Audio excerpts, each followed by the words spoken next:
So here, about a month ago, I'm in Southport, North Carolina, and I called John because I wasn't sure how my yacht controller was working, and it seemed to be very aggressive.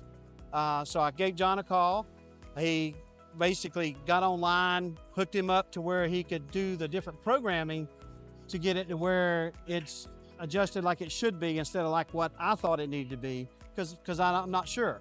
So I think y'all done a few more installs since then and was able to adjust the system to where it reacts much better than it did before.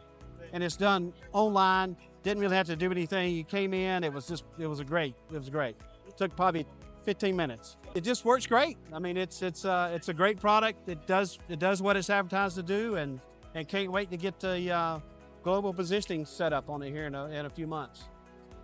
Yeah, so, when a customer like Mitchell calls in, all we have to do is I walk him through connecting his system to the internet. Once it's connected to the internet, I connect through VPN. I can connect on my computer to his Maximo on his boat. No matter where he is in the world, I can connect to him and go in and make any adjustments that are needed to be made.